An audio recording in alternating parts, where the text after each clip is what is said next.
रूहान कहने लगा, क्या मतलब है यार, मैं प्यारा नहीं हूँ। आरुषि ने अपने हाथों से उसकी बलाएं ली और बोली, थू थू, मेरे हीरो को किसी की नज़र न लगे उसके प्यार पर। रूहान प्यार भरी नज़रों से आरुषि को देखने लगा। तभी रूहान बोला, एक मिनट आरुषि, यह तुम्हारी आंखें इतनी उदास क्यों हैं? क्या हुआ है तुम्हें? तबीयत तो ठीक है ना तुम्हारी बच्चा? तुम ठीक हो ना? यह बोलते हुए रूहान के चेहरे पर इतनी फिक्र थी कि आरुषि की आंखें नम हो गई। वह भींगी हुई पलकों से मुस्कुराकर बोली, बस बस शांत हो जाओ, मैं बिल्कुल ठीक हूँ, इतना परेशान मत हो। तुम्हारे होते हुए मुझे कुछ हो सकता है क्या? रूहान गहरी नज़रों से देखा और बोला, अच्छा ठीक है, मैं तुमको गुड न्यूज़ सुनाता हूँ। रेडी? आरुषि भी स्माइल करते हुए उस लैपटॉप में रूहान को देखने लगी। रूहान आंखों में दुनिया भर का प्यार भरे हुए बोला, तुम्हें मुझसे शिकायत थी ना कि मैं तुम्हें अपना नहीं बनाता, तो मैं रणवीर भाई से बात कर ली है। रूहान की बात सुनकर आरुषि हैरान हो गई। उसने कहा, एक मिनट, क्या कह रहे हो तुम? तुम बोल रहे हो कि तुमने अपने भाई से बात की है, यानी हमारी शादी की बात की? तुम सच कह रहे हो ना? क्या बोला उन्होंने, हाँ या ना? जल्दी बोलो ना, चुप क्यों हो? आरुषि कुछ ज़्यादा ही एक्साइटेड हो चुकी थी। उसको ऐसे देखकर रूहान मुस्कुरा उठा। आरुषि चिल्लाकर बोली, बोलो ना रूहान, मैं कुछ पूछ रही हूँ ना, तुम जवाब क्यों नहीं दे रहे हो? प्लीज़ बोलो ना। रूहान ने आरुषि को घूरते हुए कहा, बताऊँगा तब ना, जब तुम मुझे बोलने दोगी। कभी बोलने देती हो तुम मुझे, बोलने की मशीन? यह बोलते हुए आरुषि को घूरे जा रहा था।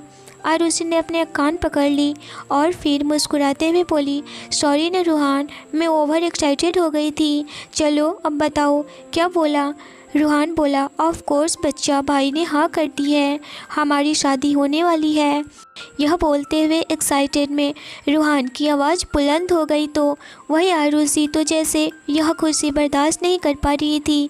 उसने लंबी लंबी सांस लेते हुए कहा, नहीं नहीं रूहान, कहीं तुम झूठ तो नहीं बोल रहे हो ना? एक बार और बोलो ना। यह कहते हुए आरुषि के दिल की धड़कन तेज हो गई थी। उसे यकीन नहीं हो रहा था कि वह सच में रूहान की होने वाली है। रूहान बोला, हाँ आरुषि, एक दूसरे से दूर नहीं रहना पड़ेगा। मैं यहाँ अमेरिका आया हुआ हूँ, मेरे आए हुए एक दिन हो गए हैं, आज दूसरा दिन है, पर मुझे अभी एक दिन और लग जाएंगे, कुछ इम्पोर्टेंट मीटिंग है। मैं जैसे ही वापस आऊँगा सीधा तुम्हारे पास आऊँगा, तुम रेडी रहना और मैं सीधा तुम्हें अपने घर अपने भाई से मिलाने ले जाऊँगा। यह बोलते हुए रूहान की बातों में खुशी और एक्साइटमेंट झलक रही थी। रूहान के दिल में अपने लिए इतना प्यार देखकर आरुषि की आंखें नम हो गई। अचानक उसकी खुशी उसकी आंखों की नमी में बदल गई और सोचने लगी, कितना खुश है रूहान। अगर मैंने उसे यह सच बताया तो वह टूट जाएगा और वैसे भी वो अमेरिका में है और परेशान हो जाएगा, उसे बताऊंगी नहीं। आरुषि को यूँ सोच में डूबा हुआ देखकर रूहान बोला, क्या हुआ है तुम्हें? तुम खुश नहीं हो क्या? आरुषि जल्दी से अपनी सोच से बाहर आई और बोली, खुश नहीं तो मैं बहुत खुश हूँ, मैं तो कब से इस दिन का इंतज़ार किया है। पर तुम यह बताओ कि तुम अमेरिका भी चले गए और मुझे बताया भी नहीं, ऐसा क्यों? यह बोलते हुए रूहान को शिकायत भरी नज़रों से देख रही थी। यह पहली बार था जब रूहान उसे बिना बताए कहीं गया था। रूहान ने ज़बरदस्ती से कहा, अब प्लीज़ नाराज़ मत हो जाना, क्योंकि तुमको मनाना बहुत मुश्किल है और मैं बिना बताए इसलिए आ गया क्योंकि भाई ने अर्जेंट में मुझे भेज दिया, क्योंकि उनका कोई ज़रूरी काम आ गया था, इसीलिए वो आ नहीं पाए। इसीलिए सोचा कि कॉल पर बता दूंगा। और वैसे भी अब शादी होने वाली है हमारी, थोड़ा जिम्मेदार तो होना पड़ेगा ना मुझे भी। यह बोलते हुए वह प्यार भरी नज़रों से आरुषि को देख रहा था। आरुषि की गोद में अभी भी टेडी था जिसको उसने हक किया हुआ था। उसे देख करके रूहान ने शरारती अंदाज में कहा, बस इस टेडी को कुछ दिन और तुम्हारे इतना नज़दीक रहने की इजाज़त है, उसके बाद यह हक वाली जगह तो सिर्फ मेरी होगी। रूहान आरुषि को छेड़ते हुए कहा। आरुषि कहने लगी, बिल्कुल भी नहीं मिस्टर रूहान, यह क्यूट सा टेडी मुझे मेरे रूहान ने मेरे बर्थडे पर दिया था, इसीलिए इसे मुझसे कोई भी जुदा नहीं कर सकता है, यह हमेशा मेरे पास रहेगा, तुम भी नहीं, समझे? रूहान ने कहा, अच्छा ठीक है मेरी बंदरिया। तभी आरुषि ने कहा, रूहान मुझे तुमको कुछ ज़रूरी बात बताना है, प्लीज़ सुनो ना। तभी रूहान के फ़ोन की रिंग बजी। रूहान जल्दी से बोला, सॉरी, होने वाली वाईफी ऑनलाइन मीटिंग शुरू हो चुकी है। भाई भी इस मीटिंग को ज्वाइन करेंगे और भाई ने बोला है कि यह मीटिंग बहुत इम्पॉर्टेंट है, तो मुझे लेनी होगी ना। उम्मा, आई लव यू मेरा प्यारा सा बच्चा, तुमसे मैं बाद में बात करता हूँ। पर रूहान मुझे ज़रूरी। इससे पहले कि आरुषि कुछ बोल पाती, रूहान ने कॉल कट कर दिया। कुछ पल आरुषि खामोश रही, फिर एक मुस्कुराहट उसके होठों पर आ गई और वह खुद से बोली, आई होप सब अच्छा हो। जब रूहान वापस आएगा मैं उसे सब सच बता दूंगी। वैसे भी रूहान और मेरी शादी होने वाली है। वह इंसान जो भी है खुद ही मुझसे दूर हो जाएगा। बस भगवान जब तक रूहान और मैं एक न हो जाए तब तक इस इंसान को मुझसे दूर रखना। ओबेरॉय पैलेस। रणवीर कांच वाली वॉल के पास खड़ा हुआ था। ठंडी हवा के झोंके उसके चेहरे पर पड़ रहे थे। उसके हाथ में वाइन का ग्लास था जिससे कि वह छोटे छोटे सिप ले रहा था। इस वक्त वह ब्लैक शर्ट और ट्राउज़र में था जिसमें वह बहुत ज़्यादा ही हैंडसम लग रहा था। एक सुकून उसके चेहरे पर तैरा हुआ था। तभी उसके रूम का दरवाज़ा नॉक हुआ। रणवीर ने बिना पलटे कहा, कम इन। रणवीर की आवाज़ पर वही इंसान एंटर हुआ। रणवीर ने सवाल किया, सब सही सलामत तो हो गया ना? और तुम्हारी भाभी कैसी है? यह कोई और नहीं बल्कि जय था। जय रणवीर का राइट हैंड था, रणवीर का स्पेशल बॉडीगार्ड भी, और रणवीर के सारे काम उसी से होकर गुजरते थे। रणवीर जय बचपन का जिगरी यार था। वह रणबीर की रग रग से वाकिफ़ था। जय दिखने में काफ़ी हैंडसम और गुड लुक्स था। वह करीब 25 साल का था, पर इतनी कम उम्र में वह बहुत ही इंटेलिजेंट था। रणवीर की बात सुनकर जय चौंक उठा और बोला, भाभी यह तुम क्या कह रहे हो? सर, आपको तो उसके साथ सिर्फ एक रात बितानी थी ना? जय की बात सुनकर के रणवीर पलटा, फिर उसके पास आकर मुस्कुराते हुए बोला, यार जय, मेरे होठों पर यह स्माइल देख रहे हो? अब से पहले तूने कभी नहीं न देखी होगी, गुस्से के सिवाय। रणवीर की बात सुनकर जय हैरान होकर बोला, पर ऐसा क्यों यार? आखिर उस लड़की में ऐसा क्या है जो तुम उसके साथ शादी करना चाहते हो? मुझे तो नहीं लगा था कि आज तक कि तुम किसी लड़की से शादी भी कर सकते हो। मुझे तो हमेशा यही लगता था कि तुम बस लड़कियों के साथ टाइम पास करोगे और फिर उसे छोड़ दोगे। तुम इतने बदल जाओगे मुझे कभी भी उम्मीद नहीं थी। और वह तिरछी नज़रों से रणवीर को देखे जा रहा था। रणवीर भी उसे देख रहा था और उसके पास आकर कहने लगा, यार तू मजाक उड़ा रहा है ना मेरा? तू तो जानता है ना कि यह दुनिया कितनी गंदी है, और यह दुनिया ने ही मुझे इस कदर पागल और मतलबी बनाया है। तू तो मेरे बचपन से लेकर के आज तक की ज़िंदगी के बारे में एक एक बात तुझे पता है। फिर इतना कह करके रणवीर चुप हो गया। जय रणवीर के कंधे पर हाथ रखता है और कहने लगा, भाई मैं तुम्हारे लिए बहुत खुश हूँ। मैं तो चाह रहा था कि तुम इस सब चीज़ों से, इन लड़कियों से दूर रहो, क्योंकि यह लड़कियाँ बहुत ज़्यादा ही पागल होती हैं जो कि तुम्हारे पैसों के पीछे भागती हैं। पर कुछ लड़कियाँ वैसी नहीं हैं, और तुझे इतनी सही लड़की मिली है और तुम्हें अब रियलाइज हो चुका है कि अब तुझे उससे शादी करनी है, तो मैं इसमें बिल्कुल भी नहीं रोकूंगा, बल्कि मैं तुम्हारा साथ दूंगा। तुम जो बोलोगे मैं वह करने के लिए तैयार हूँ। बस तुम आरुषि को तकलीफ़ मत देना यार, क्योंकि वह बाकी सारी लड़कियों से अलग है। मैंने उसकी आंखों में देखा है, वह बहुत ही इनोसेंट गर्ल है। यह बोलते हुए जय के चेहरे पर कई सवाल थे।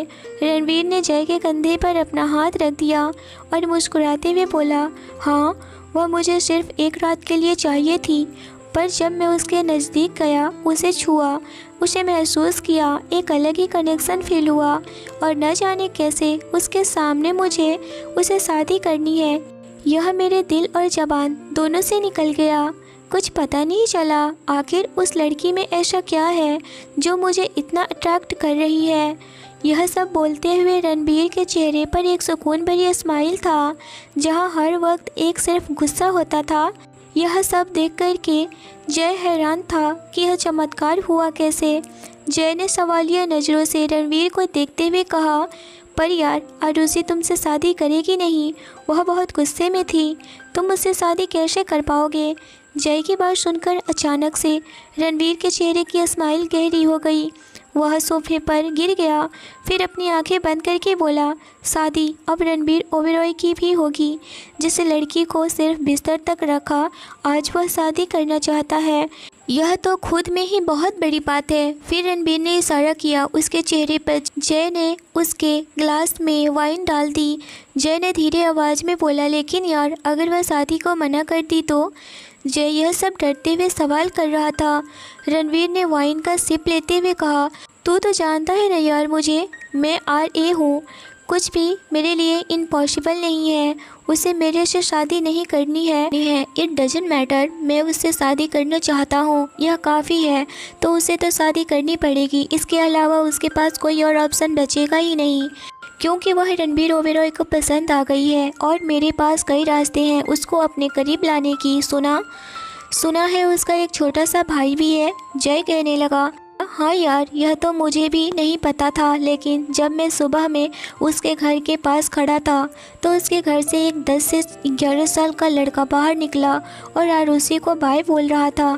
यह सुनकर के रणवीर के चेहरे पर एक शैतानी स्माइल आ गई। उसके दिमाग में बहुत कुछ चलने जा रहा था।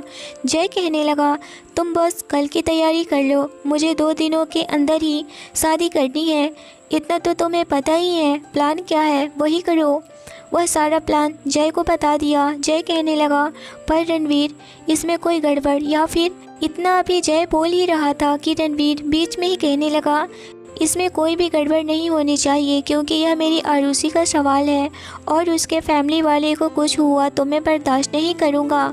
अब तुम समझ लो कि तुम्हें कैसे करना है। जय कहने लगा, ठीक है, मैं देखता हूँ और करता हूँ। इतना कह करके जय कहने लगा, रात काफ़ी हो गई है, सो जा तू, मैं भी चलता हूँ। रणवीर बोला, ओके। रणवीर अपने ग्लास का वाइन ख़त्म किया और सोफे पर अपना सिर टिका लिया, बगल में कुशन को पकड़ के कहने लगा, उफ़ आरुषि, अब मैं तुमसे बिल्कुल भी दूर नहीं रह सकता हूँ। अब तुम मुझे हर हाल में चाहिए हो और जितनी जल्दी हो सके मैं तुम्हें अपने करीब रखना चाहूँगा। इतना कह करके वह कुशन को कस के अपने सीने से लगा लिया और वह वहीं आरुषि के ख्वाबों में चला गया और सो गया। सुबह का वक्त था। ओबेरॉय इंडस्ट्री सुबह 10 बजे थे। रणवीर ओबेरॉय वक्त से पहले ही आज अपने कैबिन में आ गया था। बृजमोहन जी का आज ऑफिस में चौथा दिन था। बाकी दिन की तरह लोग आज बृजमोहन जी पर बिल्कुल भी नहीं हंस रहे थे। तभी जय उनके पास आया और कहने लगा, हाय मिस्टर बृजमोहन जी, आपको रणवीर सर ने अपने कैबिन में बुलाया है, आप मेरे साथ चलिए। रणवीर का नाम सुनकर बृजमोहन जी के माथे पर पसीने की हल्की बूंदें उभर आई।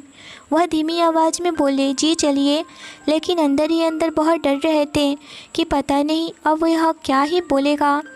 बृजमोहन जी जब रणवीर के कैबिन में गए तो रणवीर बृजमोहन जी को देखते ही चेयर से उठ गया और उनके पास गया और बड़े ही धीमी आवाज़ में स्वीट लिए हुए बोला, बृजमोहन जी को, क्या आपने सोचा है आरुषि को मुझसे शादी करने के बारे में? बृजमोहन जी फ़ौरन से आंखें बड़ी करके रणवीर की तरफ देखने लगे और कहने लगे, प्लीज़ सर, आप ऐसा मत करिए, वह मेरी फूल सी बच्ची है, वह बर्बाद हो जाएगी, उसकी ज़िंदगी ख़राब हो जाएगी। रणवीर को इस बात पर बहुत ज़्यादा ही गुस्सा आ रहा था, लेकिन अपने गुस्से को कंट्रोल किए हुए हाथों की मुठ्ठियाँ कस लिया था और कहने लगा, बृजमोहन जी, मैं आपसे कह रहा हूँ ना कि आरुषि मेरी जान है, मैं उसे कोई भी तकलीफ़ नहीं दूंगा, मैं उसे दुनिया की हर खुशी दूंगा, बस आप मुझे हाँ बोल दीजिए, मैं यही सुनना चाहता हूँ। और अगर आप ना भी बोलेंगे तो भी मैं आरुषि से शादी करके ही रहूँगा। इतना तो आप अच्छे से जानते हैं कि मैं जो सोच लेता हूँ वह मैं करके ही रहता हूँ। रणवीर की बातें सुनकर बृजमोहन जी सोच में पड़ गए कि यह बिल्कुल अब मेरी बेटी को नहीं छोड़ने वाला है। अगर यह अच्छा रहता या तो मुझे कोई भी फ़र्क नहीं पड़ता, लेकिन यह तो किसी को भी मार देता है, किसी पर भी गुस्सा कर देता है। अगर मेरी बेटी से कोई गलती हो जाए तो यह उसे भी कहीं जान से न मार दे। इसी डर की वजह से वह कुछ भी नहीं बोल पा रहे थे। अभी वह अपनी सोच में गुम थे कि रणवीर कहने लगा, अगर आपको इतना डर है तो आप भी मेरे घर पर आकर रह सकते हैं कि आपकी बेटी खुश है या फिर नहीं। बृजमोहन जी कहने लगी, नहीं नहीं सर, मैं ठीक हूँ। मगर मेरी बेटी रणवीर को तो बहुत ज़्यादा गुस्सा आ रहा था। वह अंदर ही अंदर खून का घूंट पी रहा था, मगर वह बृजमोहन जी के सामने अपने गुस्से को दिखा नहीं रहा था, क्योंकि बृजमोहन जी डर जाते तो बना हुआ काम खराब हो जाता और रणवीर यह नहीं चाहता था। रणवीर सच में आरुषि के लिए बहुत ज़्यादा सीरियस था। वह दिलो दिमाग से बिल्कुल भी आरुषि में ही खोया हुआ था। बृजमोहन जी अपना सर हाँ में हिलाकर वहाँ से चले जाते हैं। जय वहीं पर था। रणवीर कहने लगा, यह ऐसे नहीं मानेंगे, लगता है हमें प्लान बी ही यूज करना पड़ेगा। जय कहने लगा, तो ठीक है, मैं अभी कुछ करता हूँ। रणवीर कहने लगा, तुम जाओ और जैसे मैंने कहा है वैसे ही करना, और हाँ, यह ध्यान रखना उसे कोई भी तकलीफ़ ना हो। जय रणवीर के पास आया और उसके कंधे पर हाथ रखकर कहने लगा, तू टेंशन मत ले, मैं सब संभाल लूँगा। और रही बात उसे तकलीफ़, तो इतना समझ ले कि वह अब मेरा भी कुछ हो गया है, जिस वजह से उसे बिल्कुल भी तकलीफ़ नहीं होगी। तुम बिल्कुल टेंशन मत लेना, क्योंकि वह आरुषि का जान है। इतना कहकर जय स्माइल करते हुए चला जाता है। इधर रणवीर कहने लगा, बस कुछ देर आरुषि, उसके बाद तुम मेरी हो जाओगी। आरुषि बेखबर इन सारी बातों से कि रणवीर उसके पीठ पीछे क्या क्या प्लान कर रहा है और उसके साथ क्या होने वाला है। वह तो बस रूहान की यादों में खोई हुई थी कि अब रूहान उसके साथ शादी करेगा, उन दोनों की शादी हो जाएगी, रूहान उसका हो जाएगा और वह रूहान की हो जाएगी। मगर यहाँ तो कुछ और ही प्लान बन गया था। आज रूहान भी रात के फ़्लाइट से आ जाएगा। आरुषि इन्हीं ख्यालों में खोई हुई थी। तभी उसके फ़ोन पर एक अननोन नंबर से कॉल आया। वह जल्दी से कॉल को रिसीव करती है। दूसरी तरफ से आवाज़ आया, जी आप आरुषि बोल रही हैं? आरुषि ने कहा, हाँ। दूसरे साइड से किसी ने बोला, आपका भाई शुभ मेरे कब्जे में है। इतना सुनते ही आरुषि बहुत ज़्यादा घबरा गई। उसे बिल्कुल भी कुछ भी सूझ नहीं रहा था कि अचानक से ऐसा क्या हो गया, कौन है जो कि शुभ को इस तरह से किडनैप कर लिया। वह शुभ के लिए बहुत परेशान थी। वह कहने लगी, जी नहीं, आप झूठ बोल रहे हैं, मेरा भाई तो स्कूल गया हुआ है। तो वही आदमी कहने लगा, जी हाँ, मैं उसके स्कूल से ही उसे किडनैप कर लिया हूँ। आप देखना चाहोगे अपने भाई की फ़ोटो? वह फ़ौरन से शुभ का एक फ़ोटो व्हाट्सएप कर दिया, जिसमें उसके भाई को चेयर से लगाकर बांधा गया था और वह बहुत ज़्यादा ही रोए जा रहा था। उसकी आंखों पर भी पट्टी बंधी हुई थी। यह देख कर के आरुषि का दिल तो बाहर आने को हुआ, मगर वह खुद को संभाली हुई थी। कहने लगी, क्या चाहिए आपको? आप प्लीज़ मेरे भाई को कुछ नहीं करिएगा, मैं आपके सामने हाथ जोड़ती हूँ। तो वह आदमी कहने लगा, आप पुलिस को इन्फॉर्म नहीं करेंगी, और उसके पहले आपको रेडी हो करके मैं एड्रेस भेजता हूँ, आप वहाँ पर आ जाइए। इतना सुनते ही आरुषि हाँ में जवाब देती है और कहने लगी, प्लीज़ मेरे भाई को कुछ नहीं करना, प्लीज़ प्लीज़, वरना मैं जिंदा नहीं छोड़ूंगी तुम लोगों को। इतना सुनते ही कॉल कट हो गया। वह चिल्लाकर रोते हुए कहने लगी, मेरा भाई ने क्या बिगाड़ा है जो इन लोगों ने मेरे भाई को भी किडनैप कर लिया? कौन ऐसा कर सकता है? वह रोते हुए चिल्लाई जा रही थी। तभी कल्याणी आंटी रोने की आवाज़ सुनकर आरुषि के घर आती हैं और कहने लगी, क्या हुआ है बेटा? आरुषि शांत हो गई, क्योंकि उन लोगों ने कहा किसी को कुछ भी नहीं पता चलनी चाहिए। आरुषि फ़ौरन से शांत हुई और कहने लगी, कुछ नहीं आंटी, बस थोड़ी सी मेरी तबीयत ठीक नहीं है, इसीलिए दर्द बर्दाश्त नहीं हुआ और मुझे रोना आ गया। कल्याणी आंटी कहने लगी, क्या हुआ है बेटा? चलो मैं तुम्हें हॉस्पिटल लेकर चलती हूँ।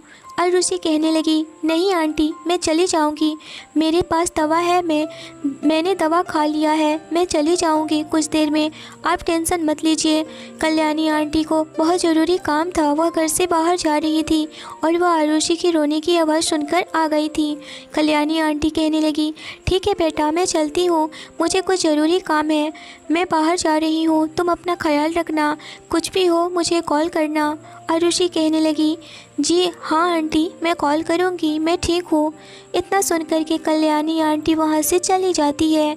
आरुषि फ़ौरन से दरवाज़ा बंद कर लेती है और वह फिर से रोने लगती है। उसका रोना बंद ही नहीं होता है, क्योंकि शुभ उसकी जान था और वह बिल्कुल भी बर्दाश्त नहीं कर पा रही थी कि शुभ को कुछ हो। यह सोच करके फ़ौरन से रोना बंद करती है और नॉर्मल सा ड्रेस पहन करके जैसे तैसे करके वह फ़ौरन से भागती है। जो एड्रेस सेंड किया गया था उस पर जब वह वहाँ जाती है तो देखती है कि एक बहुत अंधेरा सा खंडहर था, जो बाहर से दिखने में बहुत ज़्यादा गंदा डर लग रहा था। जब वो अंदर गई तो दरवाजे से एंटर कर रही थी तो एक आदमी उसे मिला। वो आदमी आरुषि को देखकर कहने लगा, इधर से चलिए मैडम। आरुषि हैरान थी, इन लोगों ने मुझे कैसे पहचान लिया, या फिर इन लोगों को मेरा आने का पता था।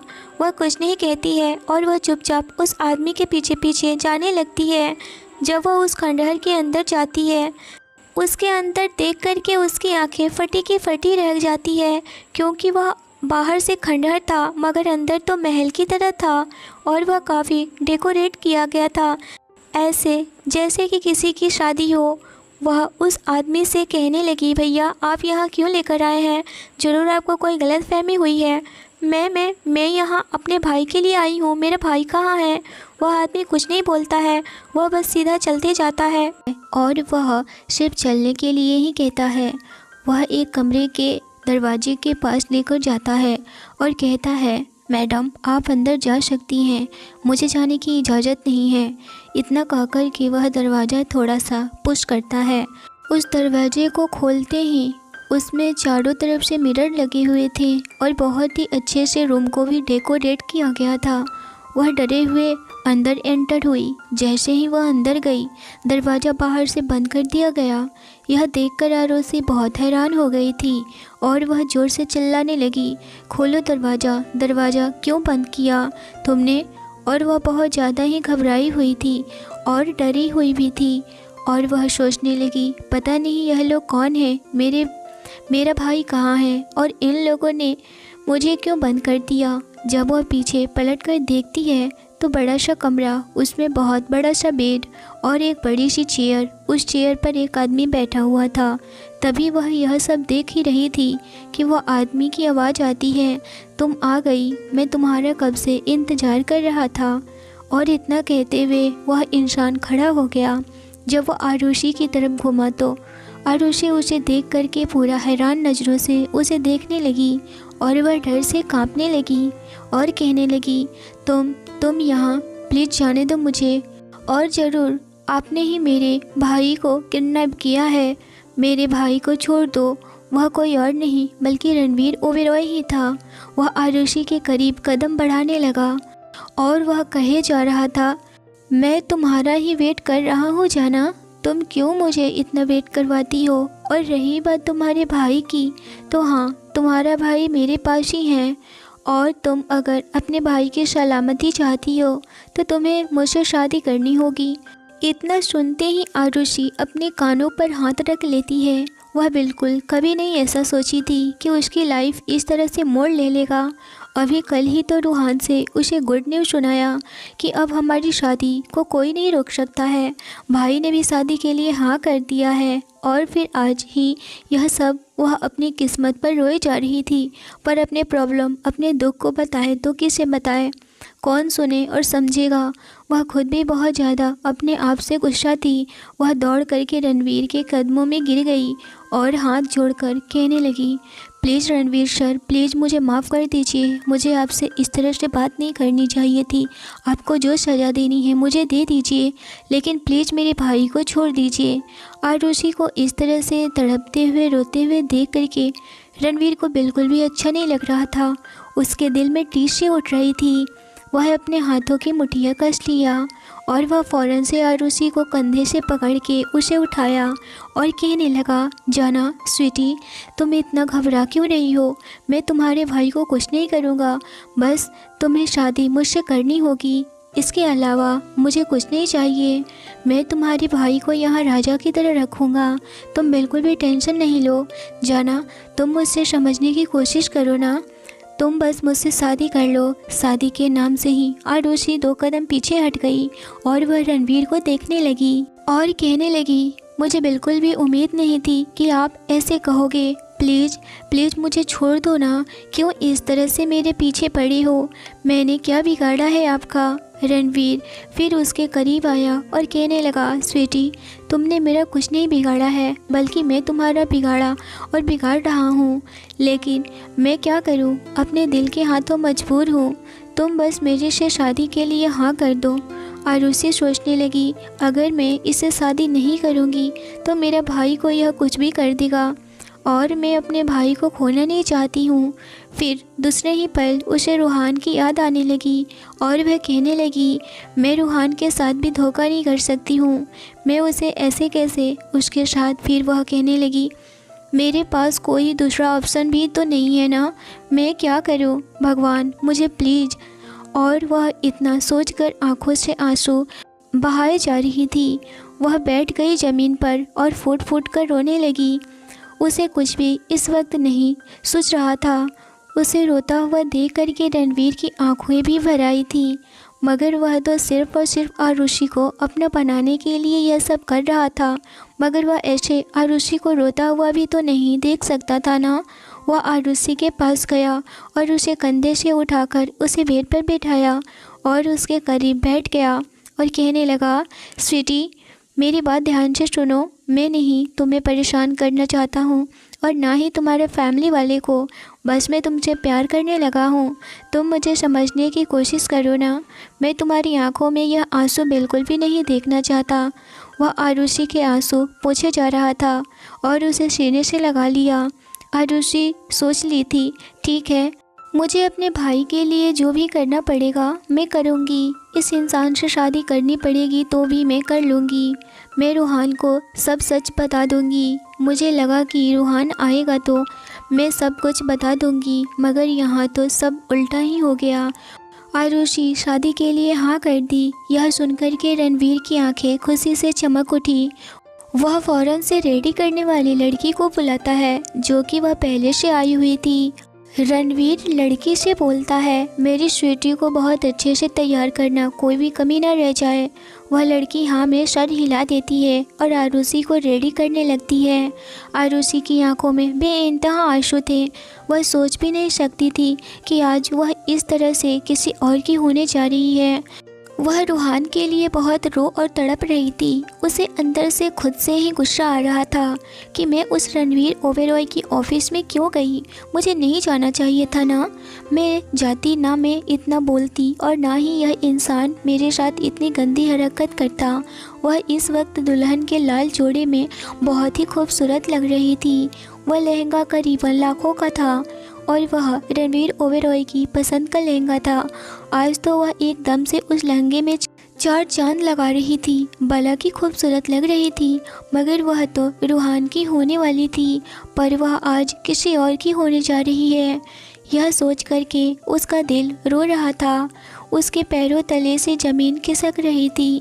वह किसी और की होने जा रही है और वह भी उस डेविल की। वह तो कभी सोची भी नहीं थी कि उस डेविल से उसकी शादी भी होगी, पर वह अपने भाई के लिए यह सब कुछ कर रही थी।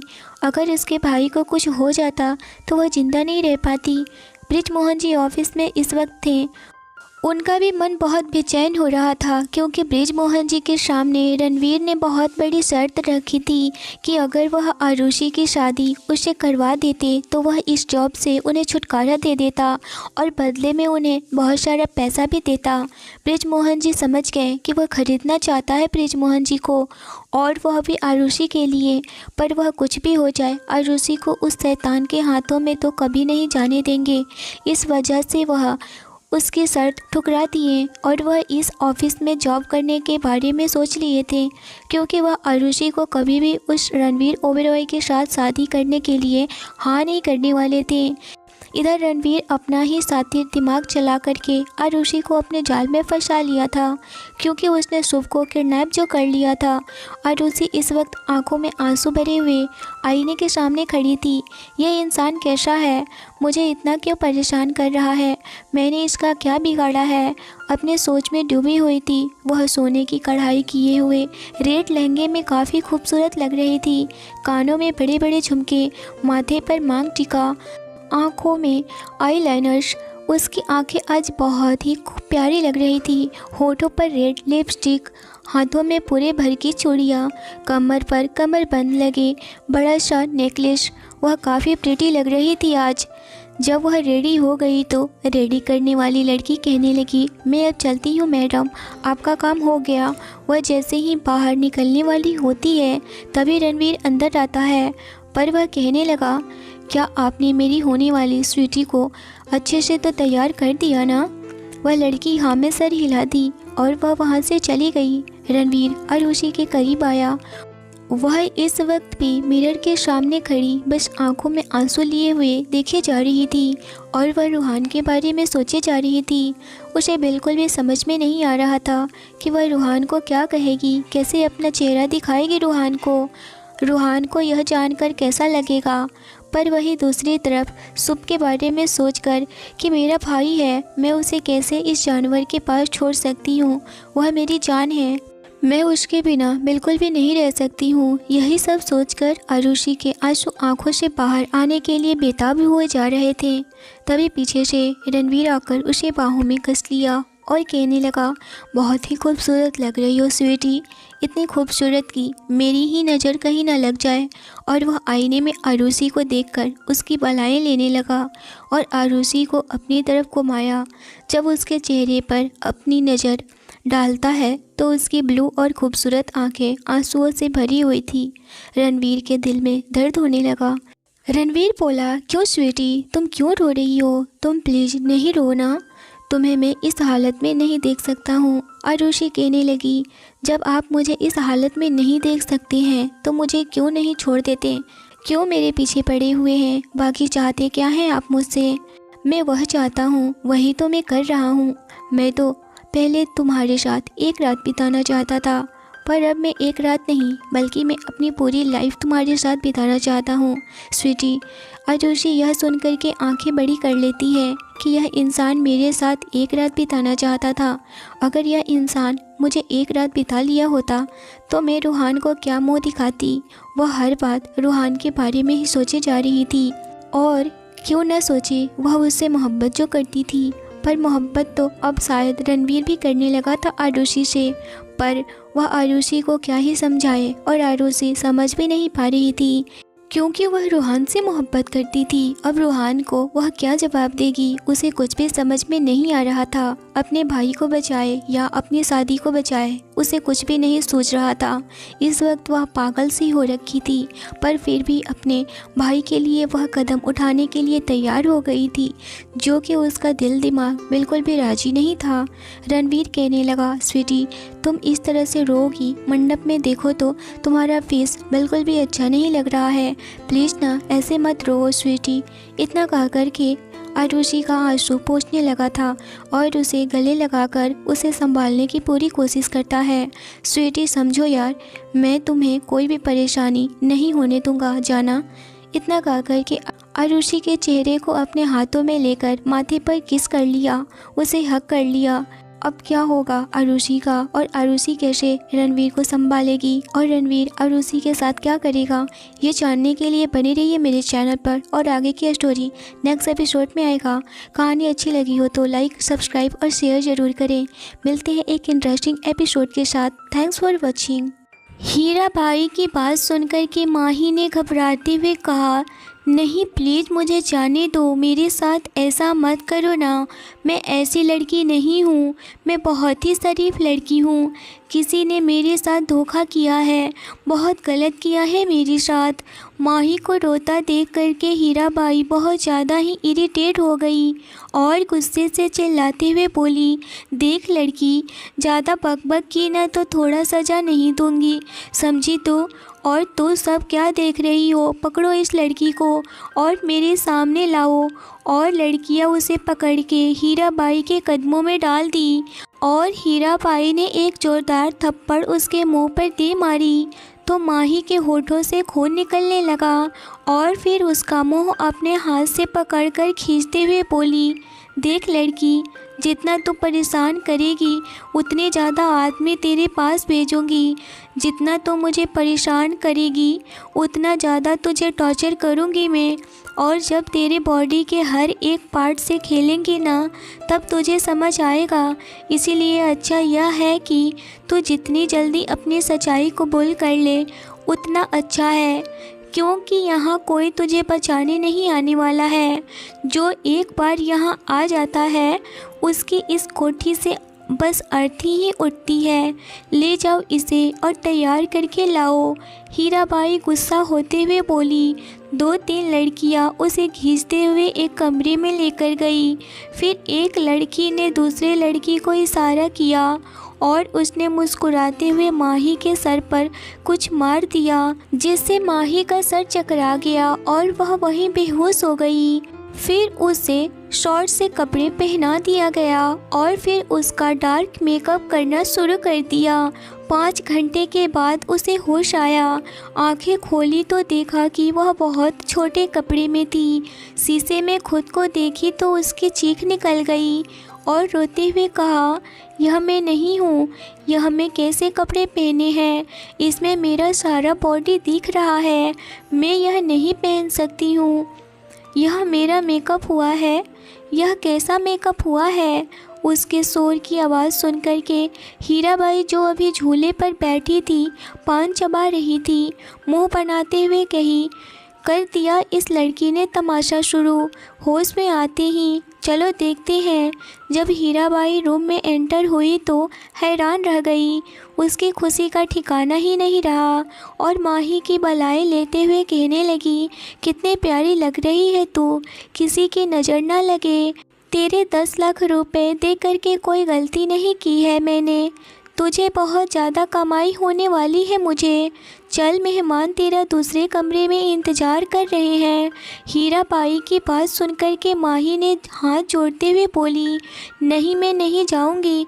प्लीज़ प्लीज़ मैं आपके आगे हाथ जोड़ती हूँ, मेरे साथ ऐसा मत करो ना। तभी हीराबाई ने ज़ोर से हंसते हुए कहा, तो फिक्र मत कर लड़की, तेरा यह डर बस आज का है। एक आदमी के साथ एक रात गुजारेगी तो सारा डर दूर हो जाएगा तेरा। कल से तो भी हमारे जैसे ही हो जाएगी, फिर डर नहीं लगेगा तुझे। इस वक्त माही बहुत ज़्यादा ही डरी हुई थी और सोचने लगी, मैं उस आदमी को बिल्कुल भी नहीं छोड़ूंगी। वह सारा काम बनवारी का है। वह सब समझ गई। 1 घंटा ड्राइव करने के बाद रुद्र ने गाड़ी चेन्नई में जाकर के रोका। बाली बाजार चेन्नई की एक बदनाम जगह थी। यह कोठी बरसों से चल रहा था, पूरे चेन्नई में फेमस था। यहाँ आदमी रात के अंधेरे में आते और सुबह होते ही पहले ही यहाँ से गायब हो जाते और सुबह होने से पहले ही यहाँ से गायब हो जाते। रात को 12 बज रहे थे। उसने उस कोठी पर कदम रखा। जैसे ही रुद्र ने वहाँ कदम रखा तो किसी की आवाज़ आई, बड़े दिनों बाद नज़र आए हैं जनाब। हीराबाई देखते ही बोली। दीदार को आंखें तरस गई थी। यहाँ पर सबकी आपके लिए राय साहब। यह सुनकर के कि रुद्रवीर ने ऊंची आवाज़ में कहा, ज़्यादा बात नहीं, मैं टेंशन में हूँ। मैं मूड ठीक करने आया हूँ और मत करो मेरा मूड ख़राब। रुद्र की बात सुनकर के हीराबाई की आंखें हैं गुस्से से भर गई तो कहा, देखो ऐसा है राय बाबू, काम करते हैं हम यहाँ, मुफ्त में नहीं खाते हैं, तो गुस्सा तो हम किसी के बाप का नहीं देखेंगे। मेहमान हो आप, आपकी खातिरदारी करना हमारा फ़र्ज है, इसीलिए इज्जत से पेश आ रहे हैं। लेकिन रुद्र तेज़ी से अंदर की तरफ चला गया बिना कोई जवाब दिए ही। तभी हीराबाई ने वहाँ खड़ी एक लड़की से कहा, हेमा, उन्हें रूम में लेकर जाओ और लड़कियाँ भी, और राय जी के लिए कॉफ़ी भी। लड़की ने हाँ में सर हिलाते हुए कहा, जी भाई साहब। और रुद्र बेचैनी से इधर उधर कमरे में टहलने लगा। चाहकर भी वह माही का चेहरा अपनी आंखों से निकाल नहीं पा रहा था। कुछ ही देर में कोठी की सारी लड़कियां रुद्र के सामने लाई गई थी। सबके बदन पर ना के बराबर कपड़े थे, सबके बॉडी साफ नज़र आ रहे थे। सभी जानते थे रुद्र रॉय की शोहरत और रुतबे को।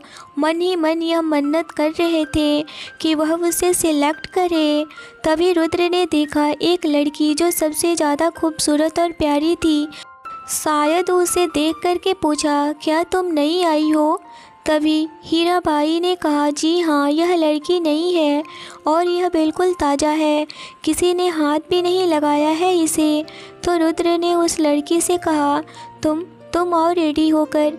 जब वह लड़की रेडी होने चली गई और बाकी की सारी लड़कियां भी बाहर चली गई तो हीराबाई ने पान चबाते हुए कहा, कुछ बात करनी थी राय जी आपसे, अगर आपकी इजाज़त हो तो। तब तक लड़की भी तैयार होकर आ जाएगी। रुद्र अभी कुछ कहता कि तभी उसे कमरे से चीखने की आवाज़ आई। वह चीखें सुनकर के परेशान हो गया और वह सोचने लगा, शायद यह वह लड़की तो नहीं। रुद्र को इधर उधर देखते हुए हीराबाई कहने लगी, क्या देख रहे हैं साहब, कोई बात नहीं है। वह जब नई लड़की आती है तो ऐसे ही शोर मचाती है। नई आई है, बहुत ज़्यादा परेशान करके रखी है, सुबह से ही सबको परेशान की हुई है। अभी वह बोल ही रही थी कि जहाँ से आवाज़ आ रही थी रुद्र उस तरफ से दौड़ते हुए चला गया। उसे तो उस लड़की की तलाश थी, पर उन लड़कियों में वह लड़की को ना देख करके सोचने लगा था कि आखिर वह लड़की कहाँ चली गई, जब प्रताप ने उसे यहीं छोड़ा था। और जब सारी लड़कियां बाहर आई थी और वह लड़की नहीं थी तो वह हैरान था, उसी की वजह से तो इतना डिस्टर्ब था। लेकिन हीराबाई ने कुछ कह नहीं पा रहा था। कहने को तो वह माही के बारे में जाकर ही पूछ लेता, मगर पता नहीं क्यों उसे ढूंढ लेना ही बेहतर समझ रहा था। पर उन लड़कियों में माही नहीं आई थी तो वह बहुत ज़्यादा परेशान हो उठा। अब हीराबाई से पूछने ही वाला था कि चीखने की आवाज़ आ गई थी। जैसे ही दौड़ कर गया और दरवाज़ा खोला तो देखा वही लड़की सामने बेड पर आधे अधूरे कपड़े में अपनी हाथों को अपने सीने से लगाए हुए अपने आप को ढकने की कोशिश में लगी हुई थी और सामने वह अधेड़ उम्र का आदमी उस पर हावी हुए जा रहा था, उसके ऊपर झुका हुआ था। यह देख कर के उसकी आंखें पूरी तरह से लाल हो गई थी और जाकर के उस आदमी के गले से पकड़ते हुए कमरे से बाहर कर दिया। हीराबाई यह देख कर के गुस्से में तिलमिला उठी थी और वह दौड़ते हुए रुद्र के पास चली गई और कहने लगी, यह क्या कर रहे हैं राय साहब, आपकी यहाँ मनमर्जियाँ नहीं चलेगी, आप अपने यहाँ के मालिक होंगे, मगर यहाँ के मालिक आप नहीं हैं जो कि इतने मनमानियाँ कर रहे हैं।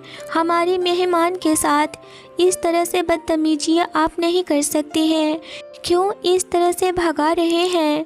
रुद्र कहने लगा, चुप, एकदम चुप, कोई भी जवाब सवाल नहीं। और वह अपना कोट उतारते हुए माही के बॉडी पर डाल दिया। माही उस कोट को पाकर जैसे लग रहा है कि उसे कितने सुकून मिल रहा है। उसकी आंखों से आंसू बहते हुए जा रहे थे।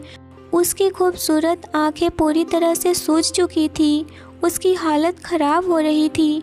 वह लड़खड़ाते कदमों से खड़ी हुई थी और खुद को ढककर, और वह उठकर फ़ौरन से रुद्र के पीछे छिप गई। रुद्र गुस्से भरी आंखों से हीराबाई की तरफ देखते हुए कहने लगा, मैं इस लड़की को यहाँ से लेकर जा रहा हूँ। हीराबाई आंखें बड़ी किए हुए कहने लगी, पर मैं ऐसे ही इस लड़की को नहीं जाने दूंगी। अभी तो यह नई आई है और इतनी कमसीन कली खूबसूरत जवान, अभी तो मुझे इसे बहुत सारे पैसे कमाने हैं। इसे मैं पूरे 10 लाख रुपए में ख़रीदा है। यह सुनकर के रुद्र कहने लगा, मैं इसके 50 लाख दे रहा हूँ, पर मुझे यह लड़की किसी कीमत पर चाहिए। 50 लाख का नाम सुनकर के हीराबाई की आंखें चौंधिया गई और वह फ़ौरन से मान गई। प्रताप जो कि गाड़ी में ही बैठा हुआ था, इस बार रुद्र ही डील करने अंदर आया था। वह ऐसी जगह पर कभी नहीं आया था। वह पहली बार यहाँ पर कदम रखा हुआ था। मगर हीराबाई रुद्रवीर रॉय के बारे में बहुत अच्छे से जानती थी, क्योंकि रुद्र के आदमियों ने हीराबाई की बहुत मदद की थी, जिस वजह से हीराबाई रुद्र को बहुत अच्छे से जानती थी। इस वजह से वह रुद्र की खातिरदारी करने में लग गई थी। मगर रुद्र ऐसी जगह पर आज पहली बार कदम रखा था, और वह भी माही के लिए। इतना कहते हुए ही रुद्र माही का हाथ पकड़ते हुए उसे लेकर के उस कोठी से बाहर निकल गया। इधर प्रताप ने पैसे देने के लिए हीराबाई के कोठी के अंदर चला गया। वह कोठी के अंदर रुद्र गया, इतना ही काफ़ी था उसके लिए। वह सारा कुछ कर सकता है, बट इतनी बदनाम गलियों में वह कभी भी पैर नहीं रखा था। मगर आज एक लड़की की वजह से वह इन गलियों में भी आने के लिए मजबूर हो गया। पता नहीं क्यों, क्या वजह था उन तस्वीर को देख कर के, जो कि माही को देखकर उसे अपनी तरफ अट्रैक्ट करने लगा था। बाहर आकर के माही का हाथ पकड़ के कार में बिठाया। माही हैरान नज़रों से बस इस वक्त रुद्र को ही देख रही थी और वह अपने मन में सोचे जा रही थी कि यह तो इंसान मुझे बचा लिया, यह मेरे लिए आज भगवान से भी बढ़कर है। मैं इसे कभी भी नहीं भूल पाऊंगी। इसने मेरे साथ कितना अच्छा किया, यह मुझे वहाँ नरक से निकाल लिया। मगर एक मिनट, यह मेरे बारे में जानता कैसे है और इसने मुझे बचाया क्यों? ज़रूर इसमें इसका भी कोई ज़रूर फ़ायदा है मुझसे, तभी यह मेरी मदद किया है। अब मुझे हर इंसान से बचकर ही रहना होगा, कोई विश्वास के लायक नहीं है यहाँ। यह सोचकर वह डरते हुए अंदाज से रुद्र को देख रही थी। रुद्र सब समझ रहा था कि माही बहुत डर रही है। वह प्रताप का आने का इंतज़ार करने लगा। अभी वह कार में नहीं बैठा था क्योंकि माही बहुत डरी हुई थी। अगर कार में वह बैठता, प्रताप का इंतज़ार करता, तो काफ़ी ऑकवर्ड फील करती माही। इस वजह से वह बाहर ही खड़ा था। जैसे ही देखा प्रताप बाहर आ रहा है तो वह ड्राइविंग सीट के बगल वाले सीट पर बैठ गया। प्रताप आकर के ड्राइविंग सीट पर बैठ गया और गाड़ी स्टार्ट कर दिया और वह कहने लगा, बॉस कहाँ जाना है? रुद्र कहने लगा, मेरे फार्म हाउस, और वह माही को अपने फार्म हाउस लेकर गया। यह रुद्रवीर का आलीशान फार्म हाउस था जो कि बहुत ही खूबसूरती से बनाया गया था। इसका लग्जरियस डिज़ाइन देखकर के माही आंखें फाड़ते हुए देखती रह गई। उसे तो यकीन ही नहीं हो रहा था कि वह भी इस दुनिया में ऐसा भी हो सकता है। जैसा लग रहा है कि वह तो स्वर्ग में ही आ गई है। प्रताप फार्म हाउस के अंदर कार को पार्क किया और कहने लगा, ठीक है बॉस, मैं चलता हूँ। वह चला गया। उसके जाने के बाद रुद्र ने माही को साथ में चलने को कहा और वह आगे आगे चलने लगा। जब अंदर गया तो बड़ा सा हॉल था। उस हॉल में जाकर के सोफे पर बैठ गया। माही उसके बगल में खड़ी हो गई। वह बहुत ज़्यादा डरी और सहमी हुई थी। रुद्र बोला, चलो कमरे में।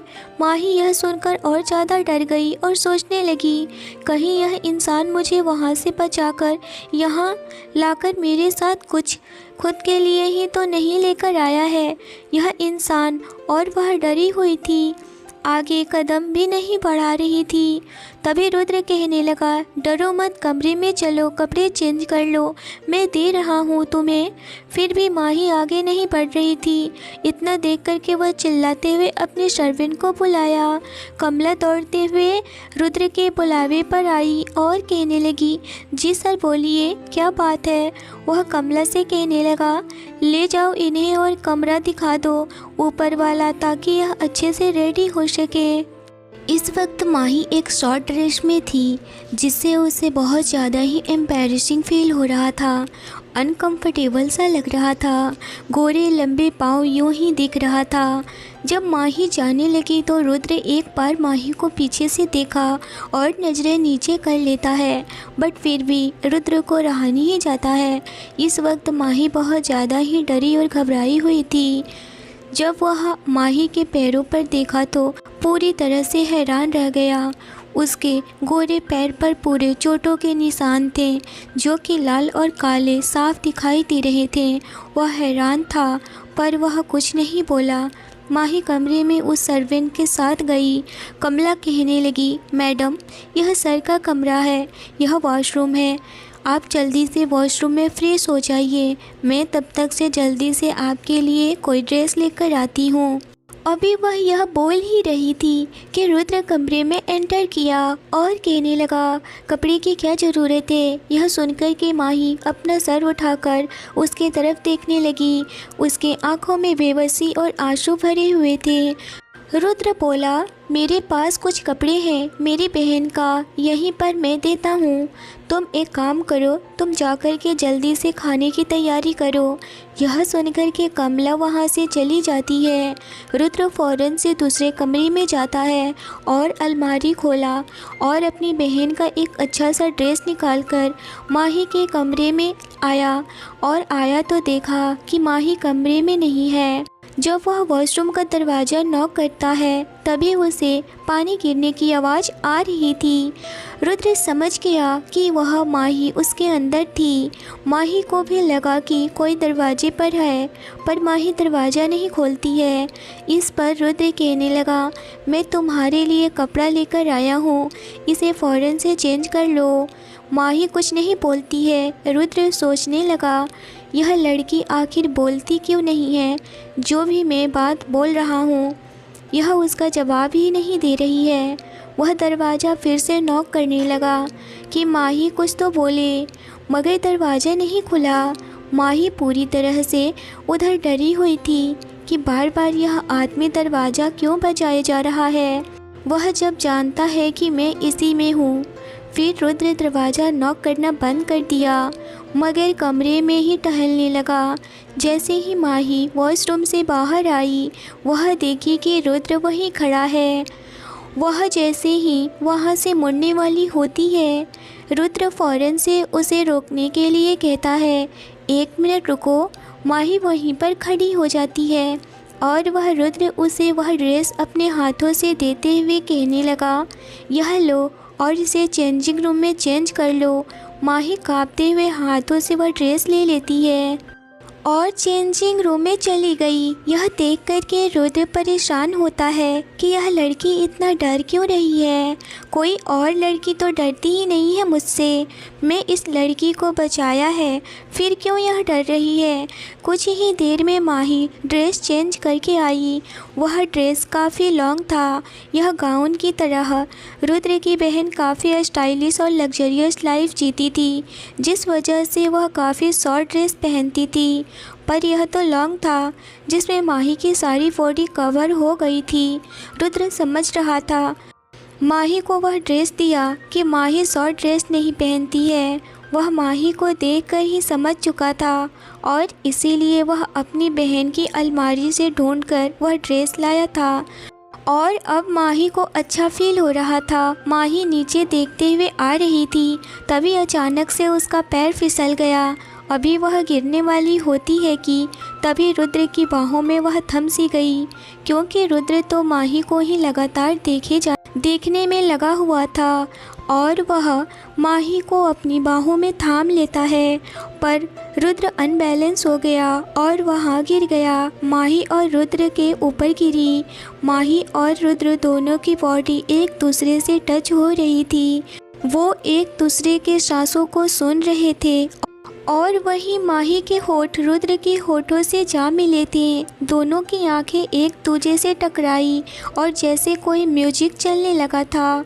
माही खूबसूरती की मिसाल थी, जो एक नज़र देखे तो नज़र हटाना भूल जाता था कोई भी। वही हाल इस वक्त रुद्र का भी था, जो किसी लड़की को ऐसे नज़र भर करके नहीं देखा था, लेकिन वही अब नज़र हटाना भूल गया था। माही उसकी बहन की ड्रेस में काफ़ी ज़्यादा अट्रैक्टिव लग रही थी। वह वाइट कलर के गाउन में बहुत ही खूबसूरत लग रही थी।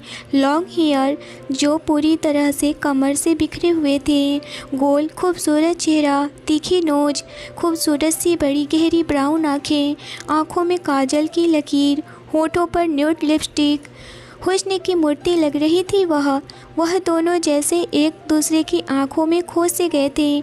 चारों तरफ अलग सी माहौल कमरे में हो रही थी। दोनों के होठ एक दूसरे से मिले हुए थे, जिन्हें रुद्र खुद से अलग करना भूल गया था।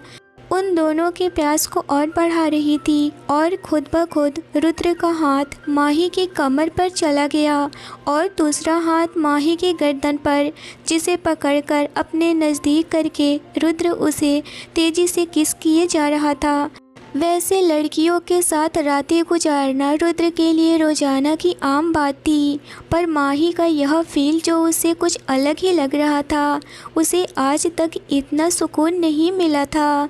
उसकी गुलाब के पंखुड़ियाँ जैसे होठ जैसे उसकी रोम रोम को भिगो रही थी। एक खूबसूरत सा मोमेंट क्रिएट हो गया था। माही को भी न जाने क्यों यह टच बड़ा ही सुकून दे रहा था, जबकि यह उनकी पहली किस थी, वह भी किसी अनजान इंसान के साथ। फिर भी उसे अलग होने की कोशिश नहीं की, जिसे रुद्र की किस और डीप होती जा रही थी, जिसे माही पागल सी होने लगी और बेचैन होकर के रुद्र से सिमटने लगी। और इसी बेचैनी की वजह से रुद्र ने माही के होठों पर बाइट कर दिया, जिसकी वजह से माही ने रुद्र को ज़ोर से धक्का दिया और रुद्र पलटा खाकर माही के ऊपर आ गया। माही चिल्लाकर बोली, तुम्हारी हिम्मत कैसे हुई मुझे किस करने की? कौन हो तुम और मुझे तुम यहाँ क्यों लेकर आए हो? तभी रुद्र ने कुछ होश संभाला तो वह ऊंची आवाज़ में बोला, कौन हो तुम लड़की? रुद्र की आवाज़ सुनकर के माही चौंक गई और बड़ी बड़ी आंखें करके रुद्र की तरफ देखने लगी। वह बहुत ज़्यादा ही डरी सहमी थी। उसे कुछ भी समझ नहीं आ रहा था कि वह क्या कहे। बस वह पूछने लगी, मैं यहाँ क्यों लाई गई हूँ? क्या आप भी मुझे उस जगह की तरह ही? अभी माही इतना बोली ही थी कि रुद्र कहने लगा, इतनी गंदी सोच अपने दिमाग में नहीं रखो लड़की। मैं तुम्हारे साथ कुछ भी नहीं करने वाला हूँ, समझी? और हाँ, जब मुझे करना होगा तो मैं कर भी सकता हूँ, क्योंकि मैं तुम्हें ख़रीदा है। और अगर तुम मेरी बात नहीं मानोगी तो मैं उस नर्क में फिर से छोड़ आऊँगा, समझी तुम? इतना कहते हुए रुद्र गुस्से भरी आंखों से माही को देख रहा था, क्योंकि माही बहुत चिल्ला करके उससे बोली थी और रुद्र को किसी का चिल्लाना बिल्कुल भी अच्छा नहीं लगता था। वह खुद ही दूसरों पर चिल्लाया करता था। आज माही के चिल्लाने पर वह गुस्सा तो हुआ, पर उसके आगे कुछ नहीं कर सकता था। वहीं कोई और होता तो उसे अब तक सांस लेने भी नहीं दिया होता। माही डरते हुए पीछे होने लगी, पर रुद्र कहाँ मानने वाला था। वह उसके करीब आने लगा। रुद्र को कदम बढ़ाते हुए देखकर माही कहने लगी, तुम जो भी हो रुक जाओ, मेरे करीब बिल्कुल भी नहीं आओगे, वरना मैं। इतना कहकर वह आसपास कुछ ढूंढने लगी, पर उसे कुछ भी दिखाई नहीं देता है। पास में ही टेबल पर फ्लावर वाश रखा हुआ था। उसने अपने हाथों में झट से उठा लिया और कहने लगी, अगर तुम मेरे करीब आए तो। मैं अभी वह बोल ही रही थी कि रुद्र बिल्कुल उसके करीब आ गया और कहने लगा, क्या कर लोगी तुम? हाँ बताओ ना, क्या करोगी? मारोगी मुझे? इतना कहते हुए रुद्र माही के हाथों से फ्लावर वास ले लेता है और कहता है, इतने नाजुक हाथों में इतनी भारी भरकम काम नहीं करते हैं, समझी तुम? वरना तुम्हें कुछ हो जाएगा। और एक बात बताओ। वह यह बात कहते हुए अपने हाथों को उसके कमर पर सहलाने लगा था। माही उसके हाथों को अपने कमर से हटाने की कोशिश करती है, मगर हटा नहीं पाती है। तभी रुद्र कहने लगा, तो बताओ कि उस गंदी जगह पर क्यों पहुंची और कैसे? तो सच में माही कोठी तक कैसे पहुंची और रुद्र अब माही के साथ क्या करेगा? क्योंकि अब तो माही को यह खरीद चुका था ना। माही का क्या होगा अब? क्या रुद्र उसके साथ वही करेगा जो कोठी में होने वाला था? यह जानने के लिए बने रहे इस स्टोरी के साथ। आगे की स्टोरी नेक्स्ट एपिसोड में आएगा। स्टोरी अच्छी लगी हो तो लाइक करिए। चैनल पर पहली बार आए हैं तो चैनल को ज़रूर सब्सक्राइब करिए। कहानी कैसी लगी मुझे ज़रूर बताइए। Thanks for watching.